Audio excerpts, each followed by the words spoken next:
Class 8-এর third সামেটিভের ইংরেজি প্রস্তুতির জন্য তোমরা অনেকে রায় মার্টিনের প্রশ্নবিচিত্রা 2024 ক্লাস 8 এই বইটাকে ধরে প্র্যাকটিস করছো। তো এখান থেকে থার্ড সামেটিভের জন্য ইংরেজির যে মডেল পেজগুলো আছে আমরা সেগুলো একে একে আলোচনা করব। আজকে আমরা আলোচনা করবো model question paper 14 Siliguri boys high school HS, page number 108-এ আছে এটা। আচ্ছা, একের জায়গায় সামার ফ্রেন্ডস থেকে লাইনগুলো দেওয়া আছে, তোমরা সকালে পোয়েমটা পড়েছো মানে জানো। আমি পোয়েমটা আর পড়ছি না, সরাসরি প্রশ্ন উত্তর বলে দিচ্ছি। প্রথমে 5খানা এমসিকিউ আছে। একের জায়গায় the swallow comes to the poet in summer হবে। আর দুই দাগে many young friends follow the behaviour of the swallow হবে। তিনের দাগে the sparrow accompanies the poet in times of snow and frost. The poet want a friend who will be like sparrow. Swallow chirps in chimney. আর B দাগে complete the sentence, শূন্যস্থান পূরণ করতে হবে। The swallow chirps weeks together when the weather is fine and warm. দুই দাগে in cold day the swallow flies away. আর তিনের দাগে even when old friends are separated their hearts will never narrow. আর চার দাগে the poet wishes for a bird that will greet him with his sight tomorrow. আর পাঁচে দাগে in dreary days of snow and frost sparrow clings closer to man. এবার C দাগে 5খানা question রয়েছে, আমরা তার উত্তরগুলো লিখবো। একের দাগে what does the swallow do in summer, swallow সামারে কি করে? উত্তর আমরা লিখবো the swallow chirps his notes in the chimneys for weeks together, মানে সোয়ালো চিমনির মধ্যে তার গানগুলো করে সপ্তাহের পর সপ্তাহ ধরে। দুই দাগে how is the behaviour of A gay young friend similar to that of the swallow, মানে সোয়ালোর ব্যবহারের সঙ্গে ইয়াং বন্ধুদের ব্যবহারে মিল কোথায়? না in the cold days swallow flies away, similarly the young friends leave us in danger. Leave বানান LEAVE, মানে ঠান্ডার দিনে সোয়ালো উড়ে পালিয়ে যায়, একইভাবে আমাদের ইয়াং বন্ধুরা আমাদেরকে বিপদের সময় ফেলে রেখে পালিয়ে যায়। আর তিন দাগে what type of a friend does the poet want, কবি কিরকম বন্ধু চাইছেন? উত্তরে আমরা লিখবো the poet wants a friend like Sparrow, কবি চাইছেন চড়ুই পাখির মতো বন্ধু যারা বিপদের সময় পাশে থাকবে। Who will stay with us in danger, এটাও জুড়তে পারো। আর চার দাগে হুম does the poet like, the swallow and the Sparrow give reason for your answer, কবি কাকে পছন্দ করছেন বেশি, সোয়ালোকে না স্প্যারোকে, এবং তোমার উত্তরের সপক্ষে যুক্তি দাও।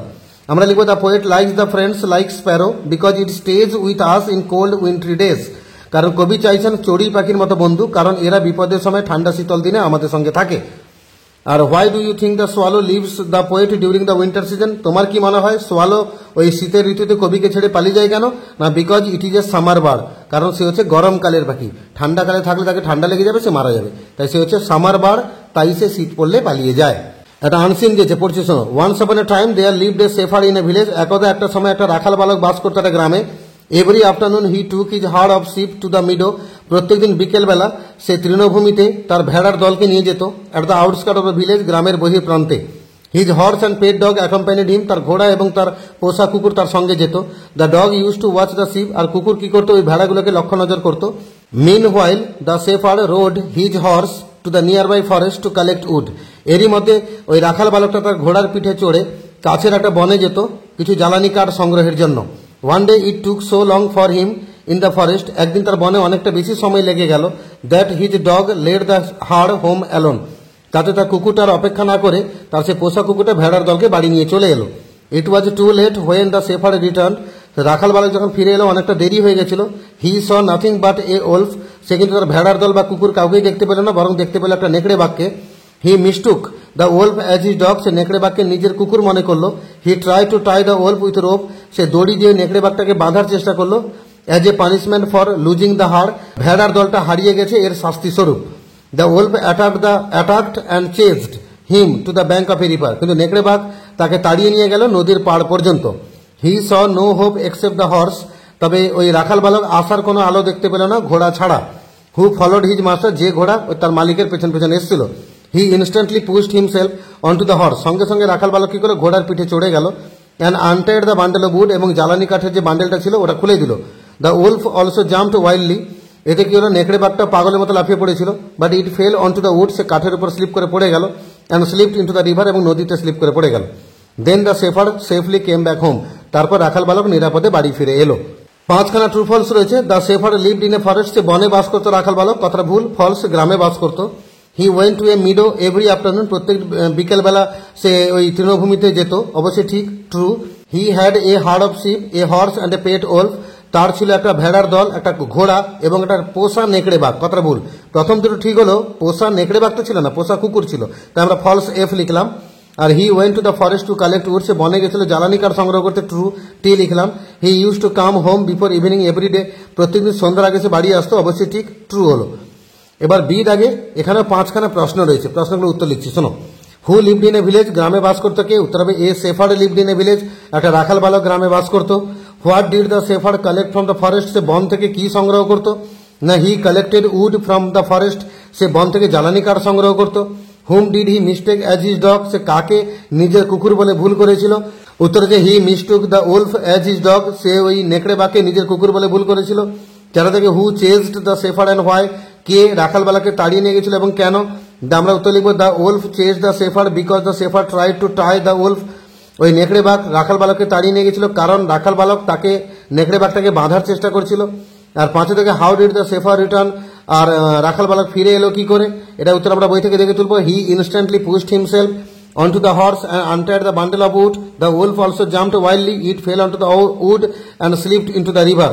Then the shepherd safely came back home. তাহলে হি ইনস্ট্যান্টলি পুশড থেকে শুরু করে হোম পর্যন্ত, হি ইনস্ট্যান্টলি পুশড থেকে শুরু করে হোম অব্দি ডট ডট মারবে না, দেখে দেখে তুলবে, এটা 5 দাগের উত্তর। আনসিন প্যাসেজ থেকে শব্দ নিতে হবে, এই 5খানা শূন্যস্থান পূরণ করতে হবে। একে জায়গায় the dog used to watch the sheep, কুকুর কি করতো? ভেড়ার দলকে লক্ষ্য নজর করতো, পাহারা দিত। The shepherd was attacked by a wolf, রাখাল বালককে আক্রমণ করেছিল নেকড়ে বাঘ। The wolf fell upon the wood and slipped into the river, সে কাঠের উপর পড়লো এবং স্লিপ করে নদীতে নেমে গেল। The forest was near the meadow, বন ছিল তৃণভূমির কাছাকাছি। He try to try the wolf with a rope, সে নেকড়ে বাঘকে বাঁধার চেষ্টা করেছিল একটা দড়ি দিয়ে। এবার আমরা গ্রামার পোর্শনে প্রবেশ করবো। ডু অ্যাজ ডাইরেক্টেড 10খানা গ্রামার আছে, ব্র্যাকেটে বলা আছে কি করতে হবে। Sabita said to her father I went to market yesterday, narration change করতে হবে। উত্তর লিখবো Sabita told her father that she had gone to market the previous day. Make a meaningful sentence of your own with the word majestic, majestic দিয়ে একটা বাক্য রচনা করতে বলেছে। আমরা লিখবো দ্য সাইট ওয়াজ ম্যাজেস্টিক, মানে দৃশ্যটা ছিল রাজকীয়। দে কাট দ্য কেক, এটাকে ভয়েস চেঞ্জ করলে হবে the cake was cut by them. আর Sidhu is a good singer, Sidhu is a good dancer, Sidhu একজন ভালো গায়ক, সিধু একজন ভালো ডান্সার। তাহলে সিধু ভালো গায়ক এবং ভালো ডান্সার দুটোই, তাহলে Sidhu is both a good singer and a good dancer. এটা নট অনলি বাট অলসো দিয়েও করতে পারো, তখন উত্তর হবে Sidhu is not only a good singer but also a good dancer, এটা উত্তর হবে। 5 জায়গায় Rohit return home when it started to rain, এটাকে ক্লজকে আন্ডারলাইন করতে বলেছে এবং কি ক্লজ বলতে বলেছে। আমরা আন্ডারলাইন করলাম when it started to rain, এটা ক্লজ হলো। কি ক্লজ? এটা টাইম বোঝাচ্ছে, তাই অ্যাডভার্বিয়াল ক্লজ। আর 6 দাগে প্রেফিক্স লাগিয়ে শূন্যস্থান পূরণ করতে বলেছে। এখন লাইক আছে, লাইকের সঙ্গে প্রেফিক্স দিলে হবে ডিসলাইকস, যেহেতু থার্ড পারসন সিঙ্গুলার নাম্বার আছে তাই আমরা এস জুড়বো, ডিসলাইকস। আর এখানে রেগুলার আছে, আমরা লিখবো ইররেগুলার। তাহলে পুরো বাক্য হবে the teacher dislikes the boy as he is irregular in his class.